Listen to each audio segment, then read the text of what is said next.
Good evening. I'm Asmita Bakshi, and on behalf of Indus Syndicate and IIC, I welcome you all to the third Indus Conversation.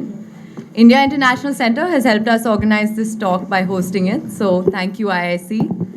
This is the third Indus Conversation, which has been brought to you by Indus Syndicate, that aims to give a platform to progressive voices to help shape a progressive India. In the first edition, Professor Ian Woolford was in conversation with film writer and lyricist Varun Grover, where they talked to each other about Hindi and its evolving relationship with the world.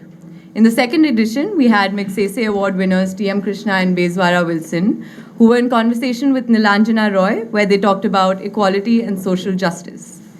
Today, we are here to listen to two intellectuals whose works help us understand the country we are living in and whose depth of knowledge helps us broaden our own horizons. Here is a brief introduction of our speakers today. Mukul Kesavan teaches colonial Indian history at the Jamia Millia Islamia. He is interested in the nationalisms that shaped India in the 19th and 20th centuries. He wrote a tract called Secular Common Sense midway through the first NDA government, which examined the past and present of political pluralism in modern India. He is currently writing a book about the inclusive and eccentrically original nationalism that constituted the young republic and its prospect in majoritarian times. Kesavan is a columnist for The Telegraph Kolkata, where he writes on politics and current affairs. Joining him in the conversation today is Srinath Raghavan. Srinath is a senior fellow at the Center for Policy Research, New Delhi. He started his career in the Indian Army as an officer and later moved to the field of academics and took an MA and PhD at the King's College London, where his preferred field of study was war history. At CPR and King's College, he has worked on contemporary and historical aspects of Indian foreign policy and security policies. His written works include War and Peace in Modern India, a strategic history of the Nehru years, 1971, a global history of the creation of Bangladesh, and India's War, the making of modern South Asia, 1939 to 45. Srinath also regularly contributes to newspapers as a columnist, commenting on matters of national security and foreign policy. His insights with strong grounding in history help us use historical events and trends to understand present-day choices. This evening, Mukul and Srinath will be talking about nationalism. They will help us understand its significance and evolution in the Indian context and why it is important for us to revisit its meaning and history to help us navigate the present political environment in India. We would request you all to please put your mobile phones on silent mode or entirely switch them off so that it doesn't disturb the conversation. And we will open the talk for audience questions after the conversation is over. I will now hand over the stage to Mukul Kesavan and Srinath Raghavan. You want to go first? Yeah? Good evening, everyone, and thanks for being here today. Mukul, before you help us out with nationalism, help us out. Why are we talking nationalism today? I mean, Indian nationalism has got to be the oldest subject ever since the Indian nation has been around. People were talking about it even while the nation was coming into being. So why, choose a Saturday evening to talk about nationalism? Yeah, especially when the talk schedule for the Saturday evening has this enormous, hugely informative title which just says nationalism. I think there's a reason for this. We don't have to pretend not to notice the elephant in the room. The past year has seen nationalism of a particular sort in the ascendant all over the world. And while we could argue about whether everything that's happened in England or America or, in a sense, might happen in France or has happened earlier in Turkey or Russia, whether they're the same phenomenon, we can certainly see that there is a certain enthronement of a particular form of nationalism. And as Desis, we have the privilege of being slightly smug about this because we got here 3 years ago in 2014. So in a sense, we anticipated much of what has happened since. I think that's the reason we are here. Okay, so let's just skin the cat a little bit, right? So nationalism. So one way of thinking about nationalism is, to say what the great Czech nationalist Jan Masaryk used to say, which is that nationalism is a ideology which says that the nation is the highest political value. And if you look back as a historian at Indian nationalism, it seems to me that the peculiar thing about Indian nationalism is that most Indian nationalists insisted that the nation was not the highest political value. So in that sense, is there something different? I hesitate to use the word exceptional because all nationalisms believe they are exceptional, but was there something fundamentally different about Indian nationalism? As you say, all nationalisms claim to be exceptional and unique and peculiarly interesting. But what you say about great Indians who were engaged within public affairs and nationalism not valorizing the nation state or worshipping it is absolutely true. I mean, the greatest example, of course, is Tagore in that celebrated argument that he has with Gandhi about the nature of nationalism and his skepticism about it. But I think I want to say that since we were introduced and it was said that this is a platform for progressive people to think about the world, if I'm allowed broadly to think of progressives as all of us who are on the side of the angels versus everybody who isn't, I think one of the problems, it seemed to me, with the last year or the 2-3 years before that, has been that liberals and progressives often tend to be horrified by eruptions of nationalism such as this, which is perfectly reasonable. But I think what is less reasonable, and what is, I think, a mistake, is to evacuate the ground of nationalism. There is a sense in which all of us here who work within the context of the nation state, unless we are revolutionaries, are stuck with the nation state. There is no exit. So if you respond to an unlovely form of nationalism with horror, that's reasonable.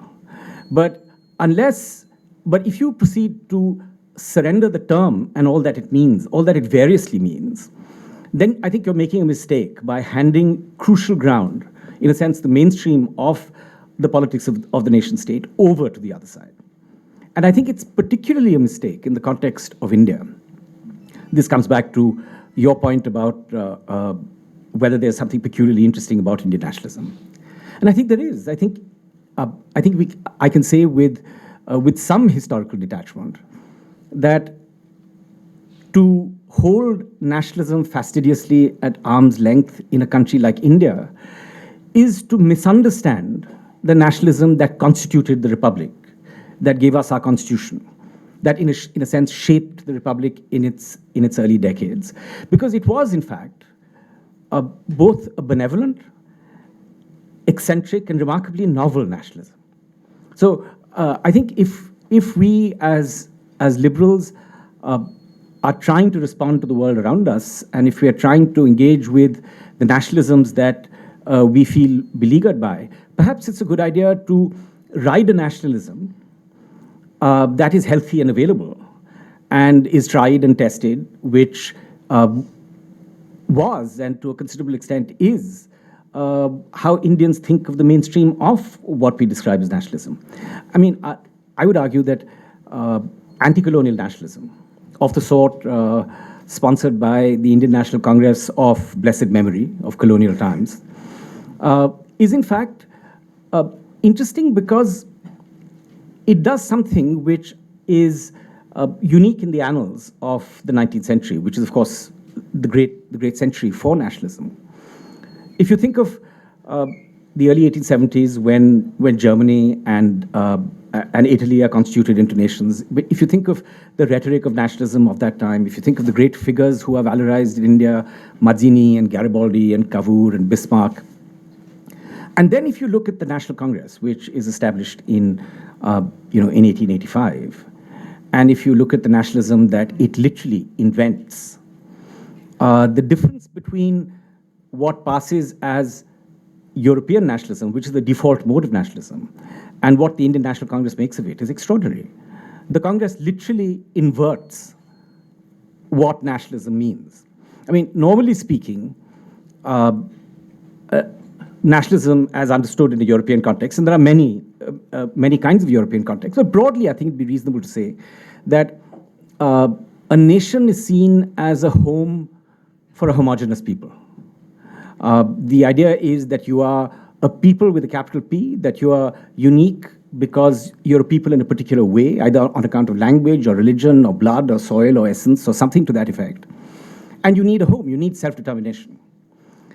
And what is interesting is that the colonial context, and I think it's very important to remember that we were formally colonized, that the colonial context of Indian nationalism creates a set of circumstances which the Indian National Congress and people who form it respond to with a strange mixture of opportunism, calculation, idealism, and improvisation. So you have, you have in 1885. Stop me if I go on too much. You have in 1885 a bunch of people who essentially meet once a year. They have no secretariat. They mobilize nobody. They meet and pass resolutions once a year. And the colonial state actually understands the significance of this body well before the Congress itself does. There's an interesting redundancy built into the name of the Congress. It's the Indian, and just in case you'd missed the point, National Congress. And the third term is important as well. I mean, it's a Congress in the sense that it thinks of itself as a kind of proto-assembly. But it has no right to think of itself as a proto-assembly. It's a bunch of privileged, educated, often mainly Anglophone people who gather once a year. And it's faced with a potentially hostile colonial state which completely controls the country and a subcontinental nation state in the making. I mean, the Congress, with just remarkable hubris, claims that all of British India is potentially a nation in the making. And I think what's interesting is how it does this. How do you demonstrate that you represent the Indian people when you represent nobody at all, when you're a bunch of lawyers and landholders and people who are principally urban? The Congress does just a wonderful sleight of hand. It says that we represent India because we represent within our ranks its diversity. Literally within our membership, its diversity. Now, this diversity is not reckoned in a kind of horizontal way, not in terms of class, because obviously the Congress of that time doesn't represent anybody who's remotely subaltern. What they do cleverly is that they invoke a kind of census diversity, Muslims, Christians, Hindus, people who speak Tamil and Kannada, and that there is a kind of diversity that we represent, that if India is a kind of wilderness, a kind of jungle of people, the Congress is a zoo which hosts each one of the human species that make up India. And just think about this. You're actually saying that we speak for the nation because we literally embody its diversity. Nobody within the history of nationalism has ever entered a claim as extraordinary as this.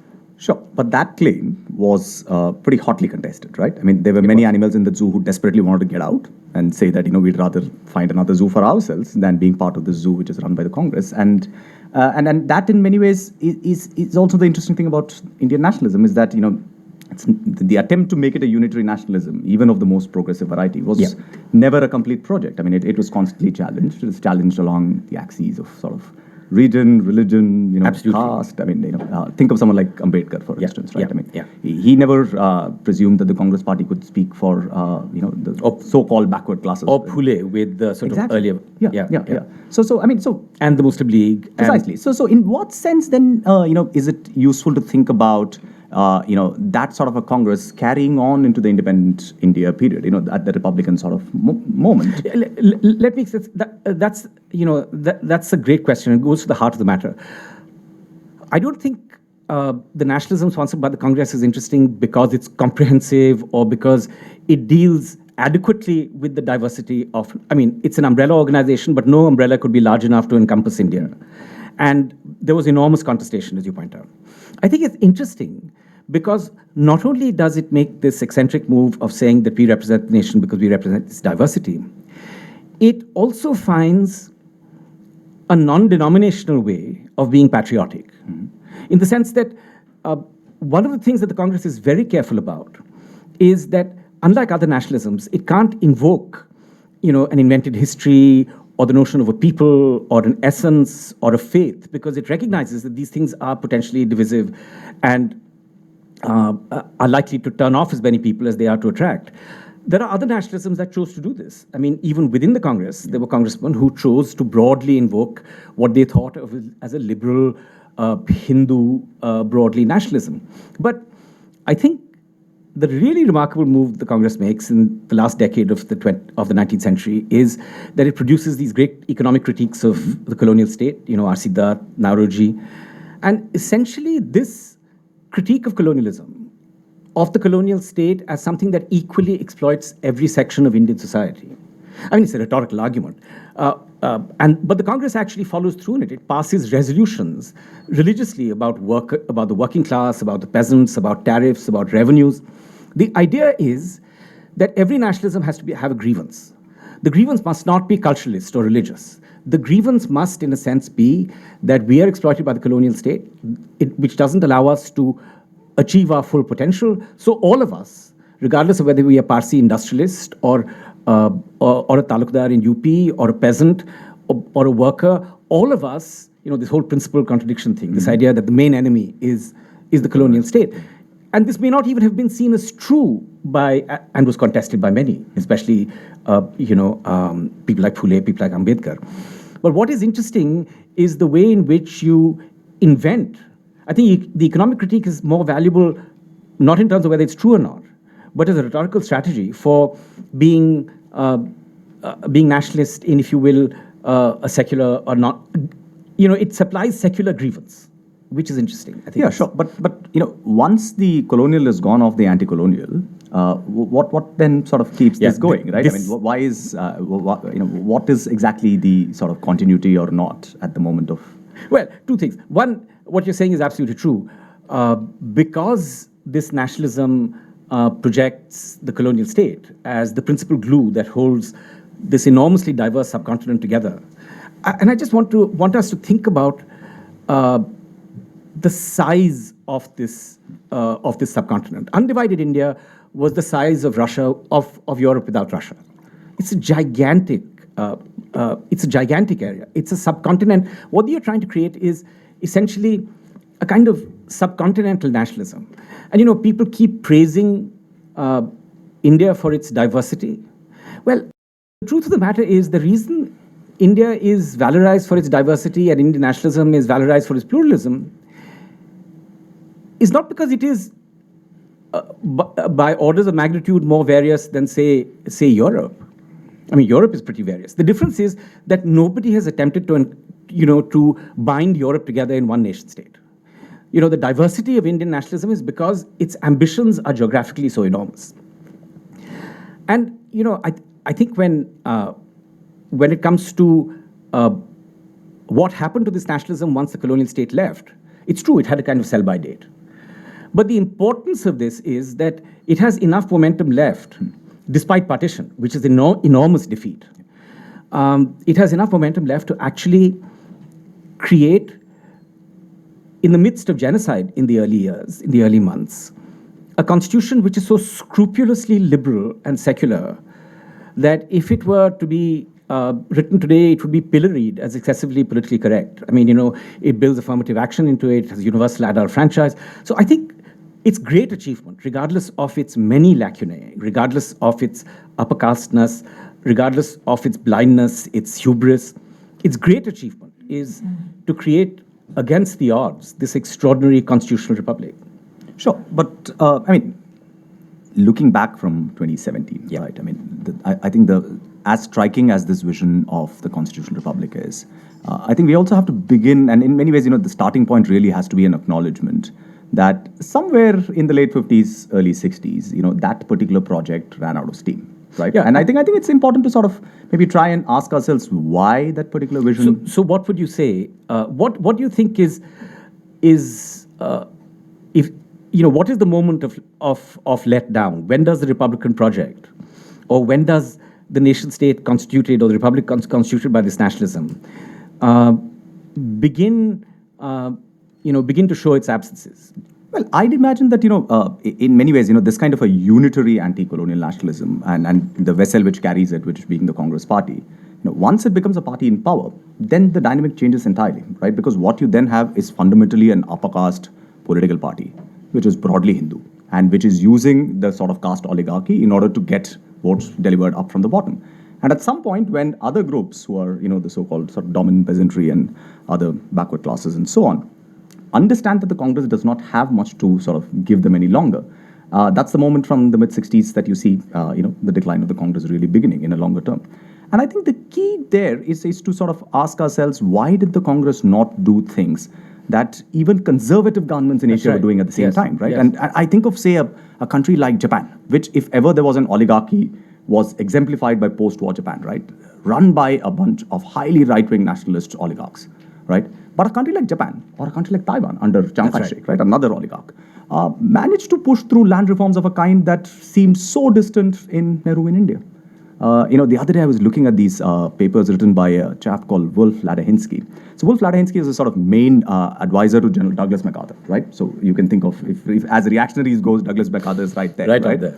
And Wolf Ladehinsky had advised MacArthur on the sort of land reform projects in Japan. And their main concern, of course, was that if you did not do those reforms, in some ways you would sort of, be creating the ground for communists and others to kind of, embed themselves.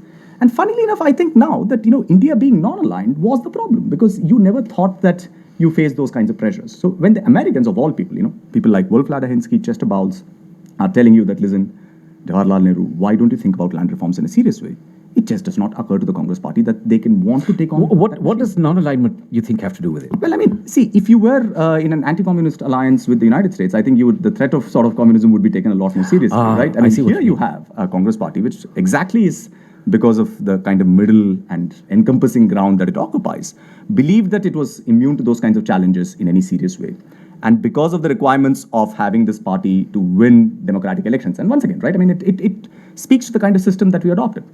If you want to have a universal adult franchise democracy in a country which is sort of so highly stratified by caste and power relations, and if the Congress party embodies and actually depends on those relations to deliver power to it, then yes, you do get 15 years of stable government, so to speak, but that stability is of a very misleading variety, right? There's I remember in the 1970s, one of the great celebrated compendious surveys of democracy was that famous book by Barrington Moore Jr. And the chapter on India was called "Democracy and the Price of Peaceful Change." I mean, and the point he made was that precisely the point you're making, that there's some sense in which the Indian nation state in its infant years never feels the need or never dares to actually tackle the business of land reform, or something that I've never quite understood why it didn't happen, which is mass primary education. I mean, here you have Nehru, who you would imagine would be the pin-up boy for any notion of progressive primary education. You'd expect that, a kind of old-fashioned Fabian like him would, for him, this would be the first order of business. You have a mandate, you rule for 17 years, and you don't do universal primary education. Every Asian country, right, left, or center, does universal primary education. Why do you think? Again, I think Indian nationalism is exceptional, right? And now exceptional in not so nice a way. Yeah. Because most other nationalisms thought of education as the main way of inculcating ideas about the nation, right? And again, because you had this idea that, we want to have a very different kind of nationalism, some of the older sort of techniques of, the sort of the dissemination of ideas about the nation were never quite taken seriously. I mean, in that sense, the nation-building project really became one about delivering on a certain kind of developmentalist model, which was high modernist, which had sort of technocratic visions of a certain kind, which were very alluring. So, so creating the IITs using American and West German and Russian help is seen as more important than paying attention to nuts and bolts of what's happening in a village school. Is a more reductive explanation also possible that, as you said, the Indian National Congress in the 50s, after the great, the great task of winning freedom and constituting the republic is done, increasingly begins to become more and more visible as an upper caste organization. And Nehru, for all his virtues, perhaps was, in some essential way, a Kashmiri Brahmin in the end. And that this organization, despite its many well-meaning people, just couldn't empathize with people who weren't educated. The kind of, if you will, a Savarna blindness to the crucialness of a level playing field and the idea of self-improvement. No, I think so. And that blindness extends to other fields as well, right? I mean, you take the example of, the iconic image of Indian anti-colonial nationalism, right? something like the Kheda Satyagraha. Who is the sort of nationalist there? It's a peasant nationalist, right? I mean, so that's the sort of model on which this nationalism is based. But by mid-1950s, by the time you come to the second five-year plan, that peasant is getting a pretty raw deal in terms of trade within your vision of the developmental state, right? I mean, which is why if you look at, say, someone like Charan Singh, who comes out of a certain kind of background, right? So Charan Singh is basically someone who came now remembered as somehow embodying Jat politics, but was never sort of a votary of Jat politics in a sort of caste sense at all, right? So Charan Singh's fundamental constitutive vision, which he drew from another stalwart leader of the Jats called Chotu Ram from Punjab, was basically that India is divided between rural and urban India, and that rural India is the real India, and its needs have to be given primacy. And it's in the late 50s that, Charan Singh writes this famous pamphlet called Cooperative System X-Rayed, right? Where he says that what you're trying to do alongside this pell-mell industrialization that you want to do is to cut a very raw deal to the peasant nationalists, who are the sort of backbone of, of course, many of them are from the more dominant caste, so to speak. But nevertheless, that lot never gets its voice. So which is why, from 1967, the decline of the Congress is really about people like Charan Singh peeling off, right? And then finding other ways of getting their vision across, right? And that did have a certain kind of valency. You take someone like young Mulayam Singh Yadav, first time MLA in 1967, a protege of Charan Singh, who sort of came into politics as part of something known as the canal rate agitation in UP in the 1950s, right? So those kinds of politics were quite important. And I think the Nehruvian sort of vision and the state, and its sort of version of nationalism in some ways did not have much of a space at all for these people. So do these alternative modes of politics and these alternate visions of what the nation building project consists of, different emphases on rural and urban and so on, are these in a sense constructed out of the breadth of the Congress project, or are they something different altogether? I mean, when do we see the momentum of the kind of nation-building vision that the Congress carried into the first decade of independence? When do we see that, in a sense, flag and be gradually delegitimized? I'd imagine, the mid-1960s are really the turning point in that sense, right? I mean, because that is when the particular kind of Congress party, which in some ways is not actually the legacy of Jawaharlal Nehru, but the legacy of Sardar Patel, right? He was the Congress sort of boss. The machinery which he created, which is of saying that regional satraps would be the main sort of force which would aggregate votes and send it up, and that you had the regional Pradesh Congress committees and such like things. That model starts creaking by the mid-1960s, which is why then when come 1967, Indira Gandhi is able to break that oligarchy pretty quickly, right? I mean, all the regional satraps are sidelined very quickly. And I think the reason that is happening is not just internal to the Congress, but also because of these external forces. I mean, think of a state like Tamil Nadu, right? I mean, 1967 is the first time that the Congress is booted out of Tamil Nadu, and never really managed ever to sort of come back into power into that state, right? And then the sort of the scale of the defeat which the Congress suffered then meant that it practically had to vacate a certain kind of space, which was now taken up by an entirely different party. And remember that the Congress party at that time in Tamil Nadu was not an upper caste party. It had Kamaraj Nadar as the sort of, That's right. this thing, right? I mean, so in a sense, the Congress, it was not like it was trying to not adapt to a certain situation. But the fact was that these other visions of what the Tamil nation should be, or, and even that mutated, right? So there is a Periyar vision of the Dravidians versus the Aryans. Yes. But under the sort of DMK and Karunanidhi and Annadurai, it becomes more of a sort of a language-based Tamil identity. It's not a Dravidian identity, but a Tamil identity. But whatever mutation it takes, it is strong enough to displace the Congress in such a way that it's never able to come back into power.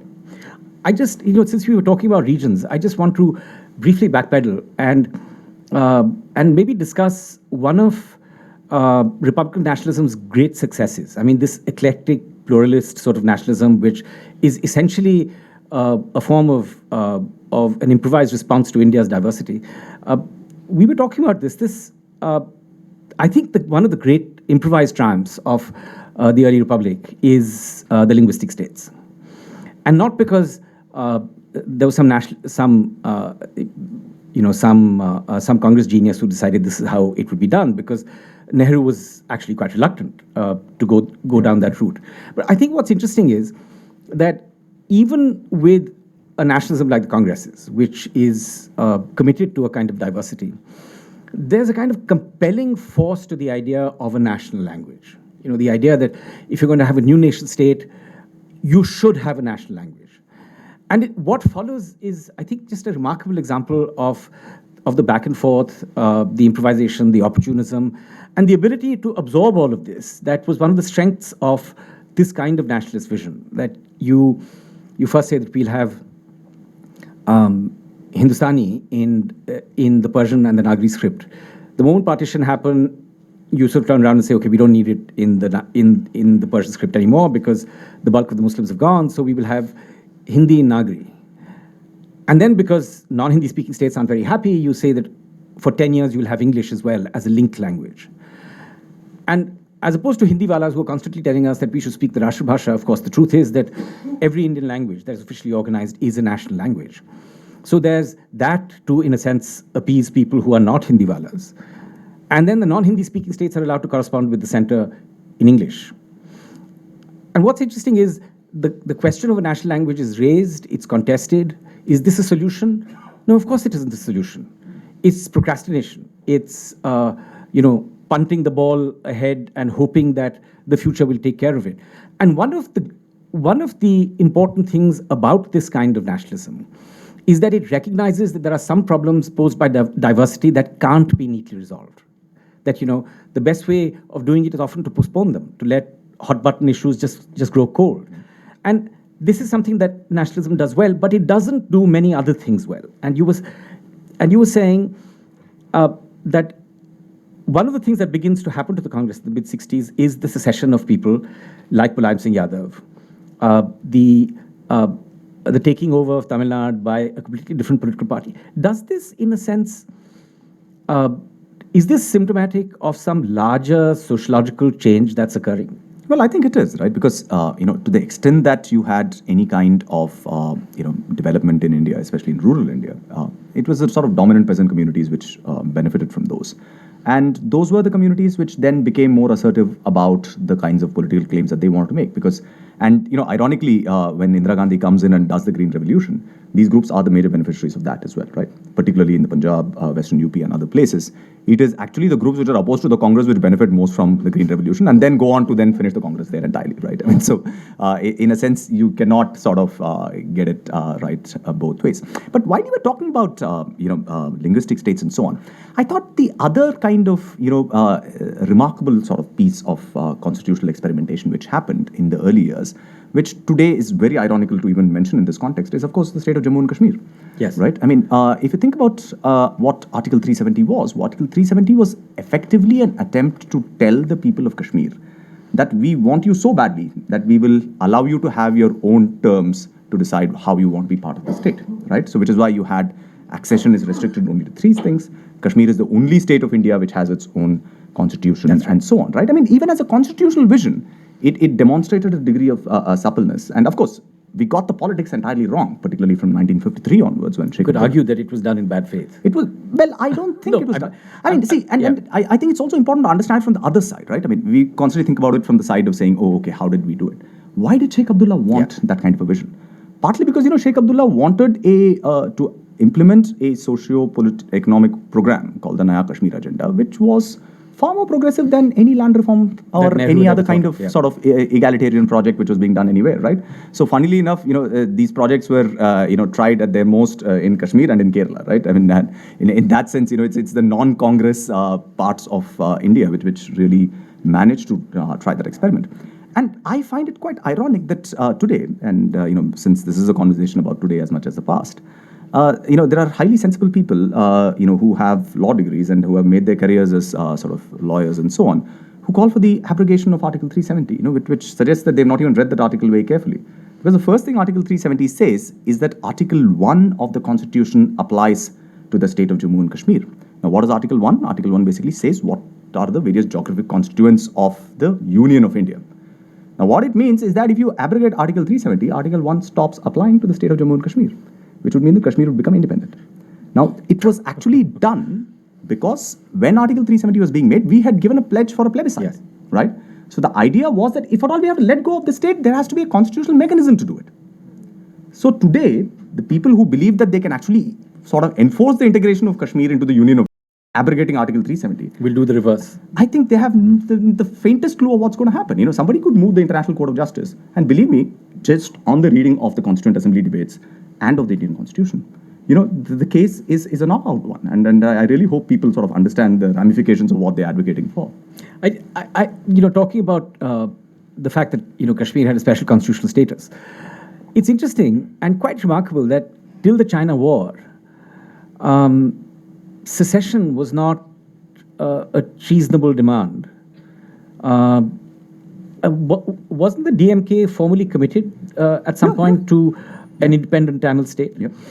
I think what's interesting about this early vision is, as Srinath was saying, is its suppleness and its willingness to recognize that one size does not fit everyone. That this is a subcontinent, you're trying to create a subcontinental nation state, that you have to allow for difference. You have to allow for difference without fetishizing the uniformities that a republic often tries to impose upon its people. So when does it radically go wrong?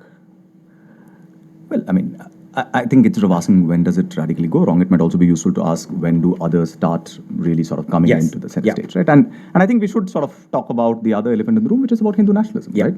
Which is around from pretty much the time that various strands of Indian nationalism start coming into being. I think it's fair to say that that there is a majoritarian nationalism which is represented by extraordinary men within the Congress as well. Exactly. For example, you could argue, and many people have, that the extremists led by Lal Balpal did in fact represent what can be broadly described as a generous majoritarianism, which nonetheless insisted that the essence of the Indian state was in some broad sense Hindu. It's also interesting that there's this emphasis on culture, this emphasis that there's some sense the culture of the predominant demographic group ought to be acknowledged as a reasonable ground for nationalist solidarity. And it always exists, but I think it's within the Congress, it's a subterranean, or shall we say, not the dominant position.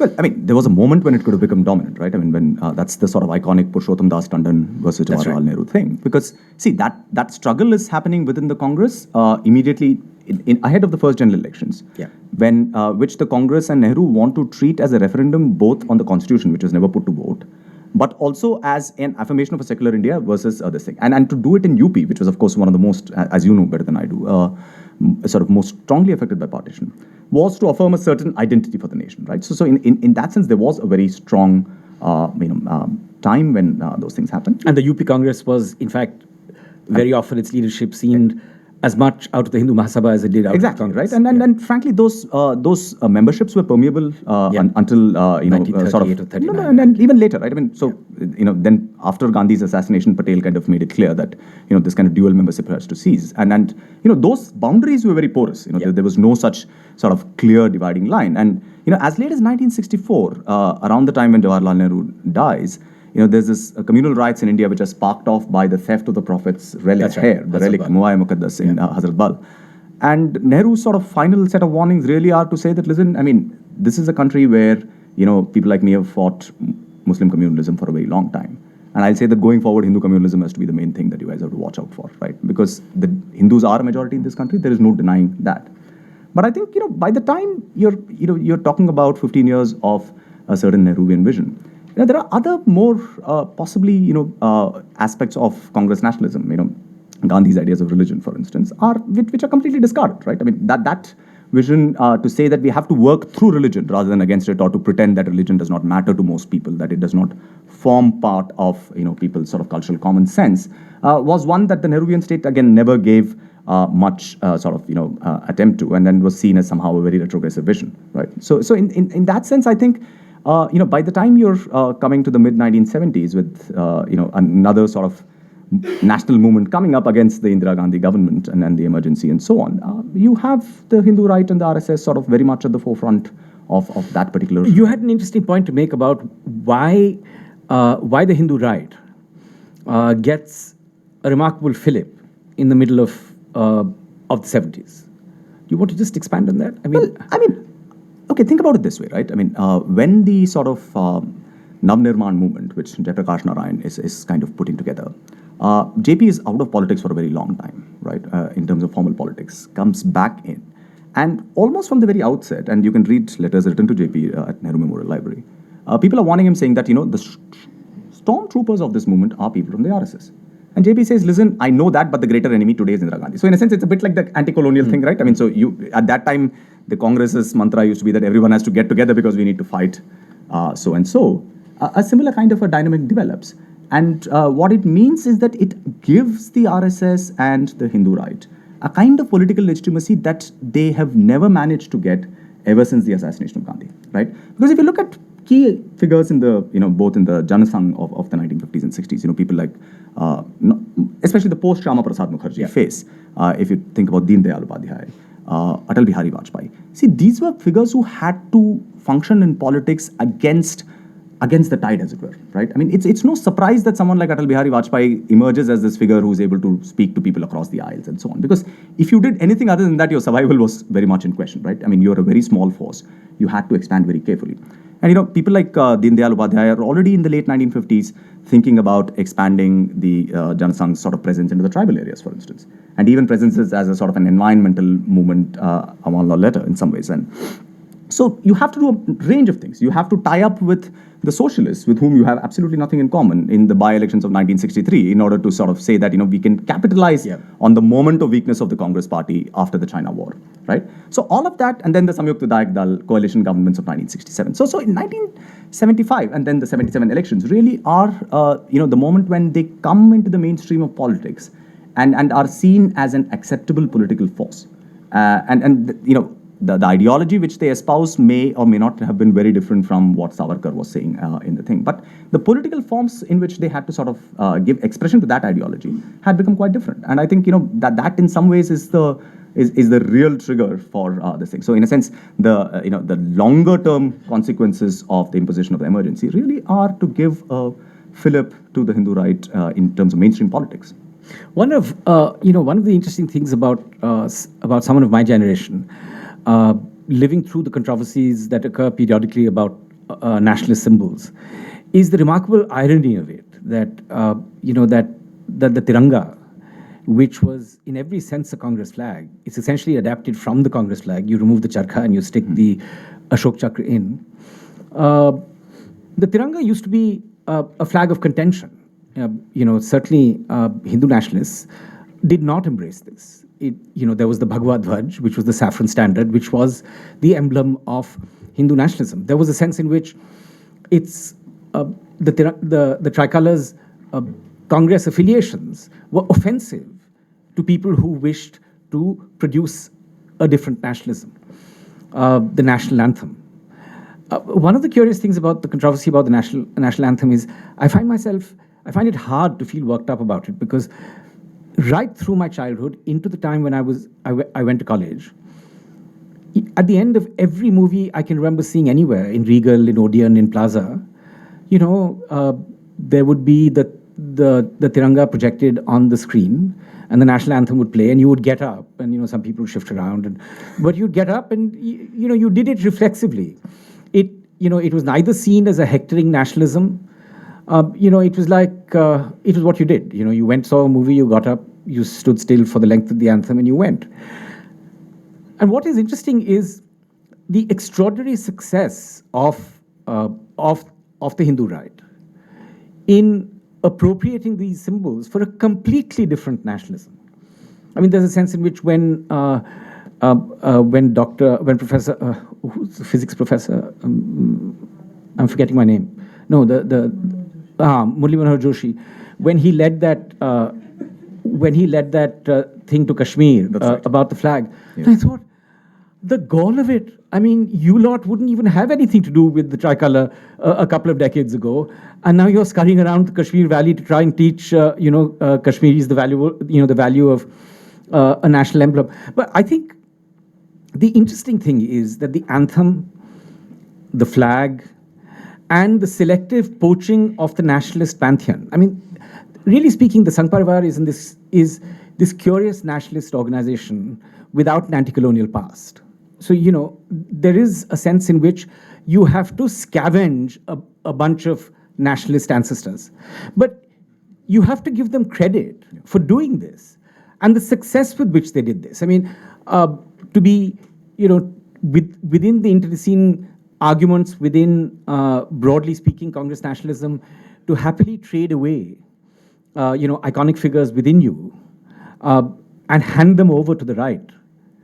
And for the right to have the vision to actually see, I mean, for Mr. Modi to valorize Patel is literally to steal one of the great triumvirate, at the end of the 40s in India. So what seems to me interesting is that not only is the Janasangh and then the Bharatiya Janata Party, in a sense, rehabilitated by the emergency, they acquire a kind of heroic past where they have resisted quite rightly, and to their credit, when they did, an authoritarian regime.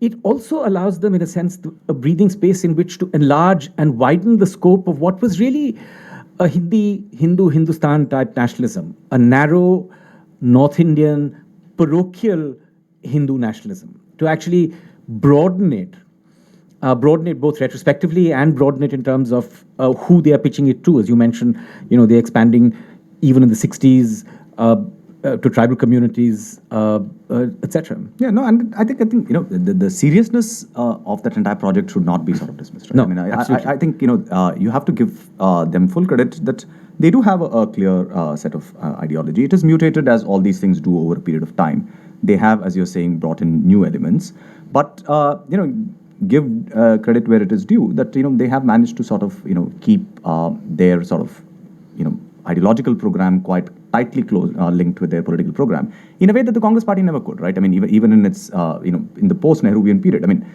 what is the sort of ideology that the Congress party stands for? I mean, does it stand for secularism? Does it stand for democracy? I mean, in every count, it was seen as sort of weak, and in many ways, they were able to sort of play on it. I think it's at this point it might be useful to sort of name check one thing, which is that when we discuss the transition of the Congress from its pomp into the 60s and the 70s and the emergency and after, I think it's useful to spend some time on the fact that one reason why this conception of the nation state and its interest is gradually delegitimized is precisely because the principal bearer of this idea, to the extent that it is an ideology, becomes effectively a dynastic party. I think it's important for us to recognize that the transition from Nehru to Shastri to Indira Gandhi is a momentous transition. That it increasingly, if we are talking about where did Congress ideology go, I think part of the reason why Congress ideology is either supremely populist and effective, as with Roti Kapda aur Makan, or virtually absent in a kind of spectacular display of opportunism. Mrs. Gandhi patronizing everybody from Bhindranwale to the Shiv Sena. I think part of this has to do with the creation or the transformation of what is a benevolent umbrella political party into the instrument of a dynastic individual's will. No, absolutely, and an instrument of a dynastic individual's will, whittling down of a party organization which had been built up over decades very carefully, right? I mean, if you think about the Congress party today, think what would the fortunes of the party have looked like if they had people like Mamata Banerjee or Sharad Pawar very much within the fold of the party rather than being outside it, right? But the fact is that the dynastic element was precisely that it's there. And in some ways, I actually do not believe that, that element can be sort of so easily done away with. Because if you look at practically every person who matters in Congress party today, actually, broadly speaking, in Indian politics today, all of them were politicians who were sort of cradled during the emergency, right? I mean, if you just look at the last two sort of UPA cabinets, right? I mean, the who's who of the cabinet were people who came into the Congress party as either youth Congress leaders or as people who came into the party during emergency, often under the leadership of Sanjay Gandhi, right?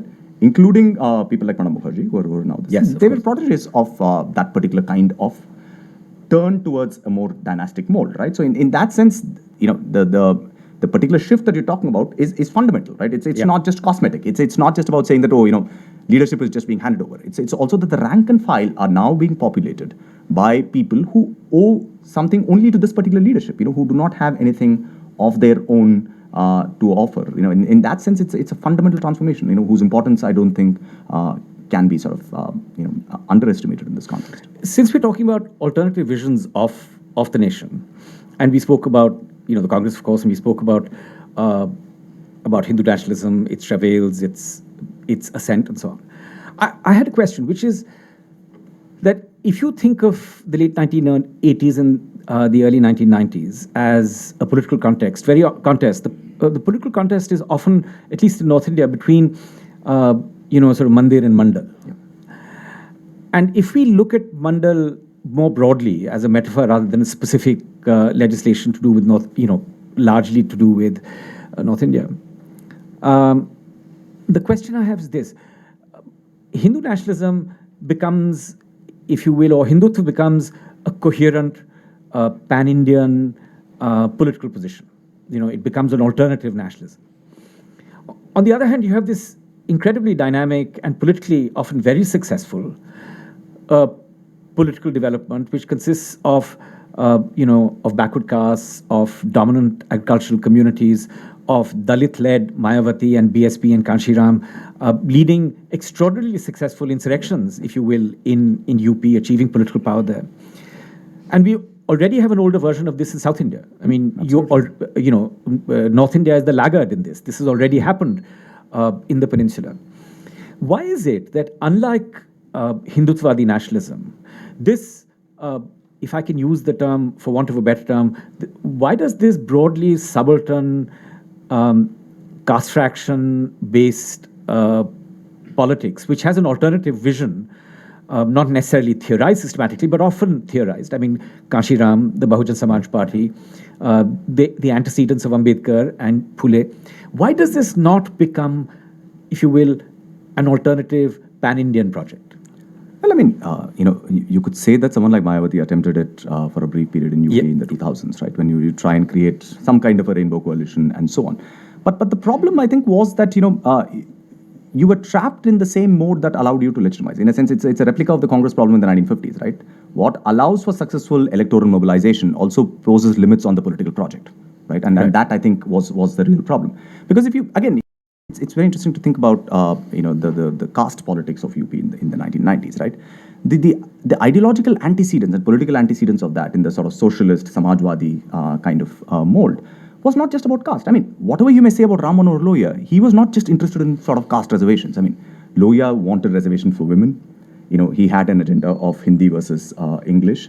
And he had an agenda of sort of, a very different kind of international outlook for India and so on, right? So it was not just a ossified caste-based mobilization. So in a sense, the Mandal moment was one of a crystallization of a political project which turned out to be fundamentally about caste, in a way that its antecedents in the socialist movement were not necessarily designed to... It was not, right? And you at the other strand, as mentioning earlier, is Charan Singh and others, right? Which is, again, not just an OBC platform. I mean, that was not Charan Singh's idea. Charan Singh's idea was to create a much wider belt of non-sort of, Brahmin Thakur land sort of communities in North India. And that was another vision, which premised that the nation was fundamentally in rural India, right? I mean, and that nation had to get its priority, and he did try it for all it's worth, right? If you look at the 1979 budget, when he was finance minister, it is a budget which more or less is a radical departure from anything which was ever done because of the huge transfer of resources which happened towards rural communities. At that time it was decried as populism and so on, but he said, I am going to stand and sort of deliver this budget. Again, if you think about the 1980s, you had people like Mahinder Singh Tiket, who could sort of bring this city to an end. Standstill, right? Or the Shetkari Sanghatna with Sharad Joshi in Maharashtra, right? I mean, today in India, you have very clearly some considerable levels of distress in rural agrarian communities, right? Which is why you're seeing mobilization of Jats, seeing mobilization of dominant communities like Marathas and others, Patels, Patidars, right?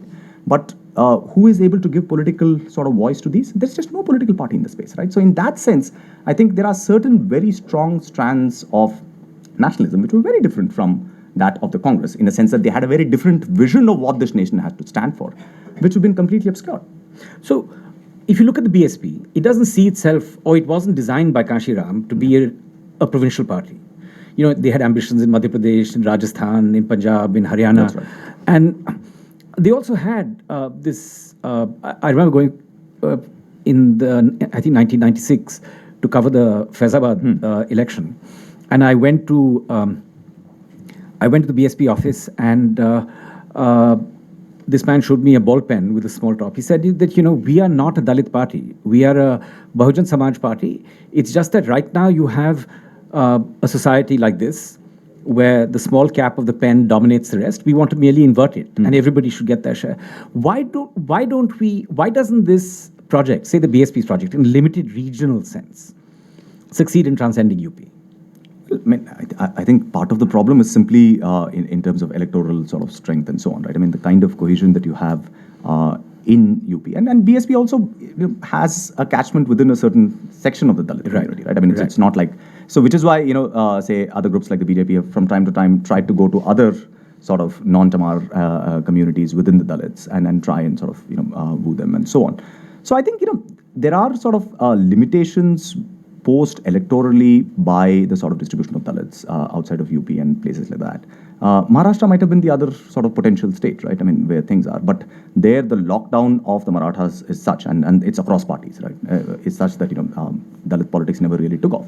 And to the extent that it's taken off, it's always been an ally to this or that kind of now highly majoritarian forms of politics, right? So we seem to have a situation where you had the Congress, and now you have the BJP. You have the Congress as a kind of rump after the last elections. You have political parties that didn't see themselves as provincial, that saw themselves with larger ambitions, whether it's the left or whether it's say the BSP.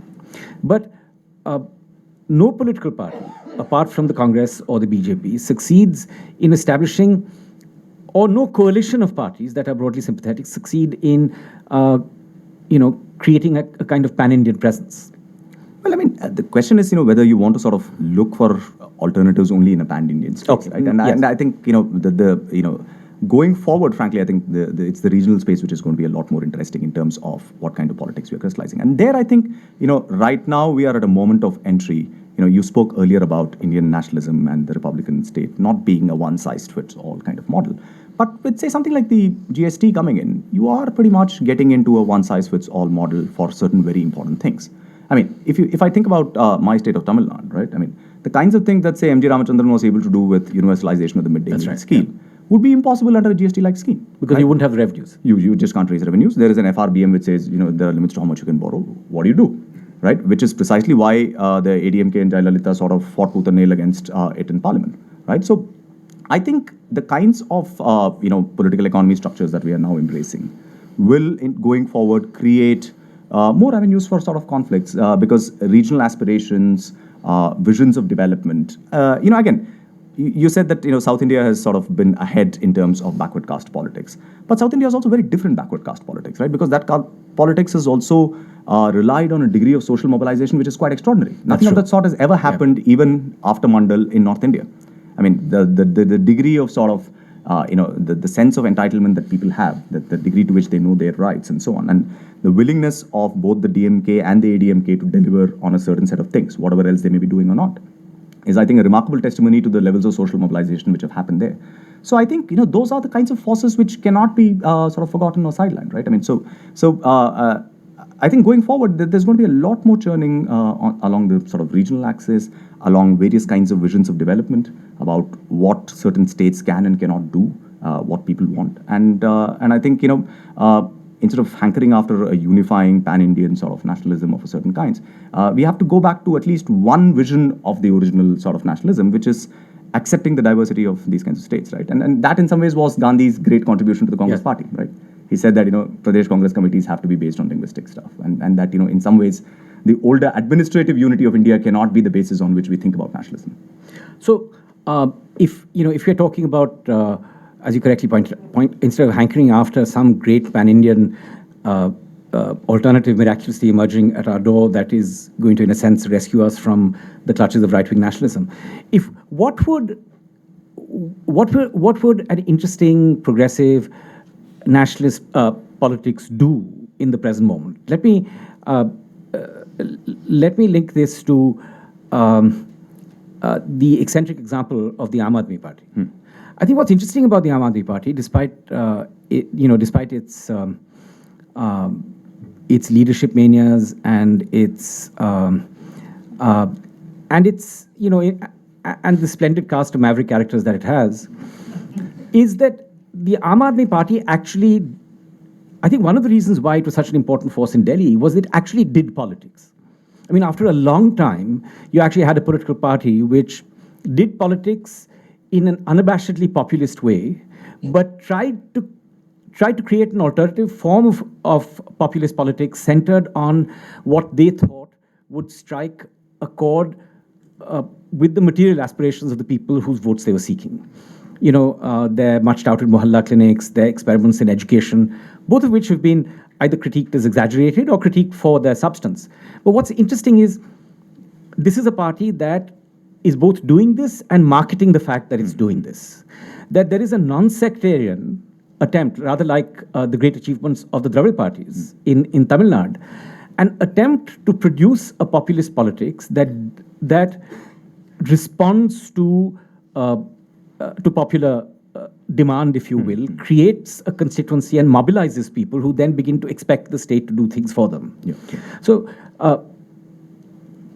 I offer the Aam Aadmi Party as an example.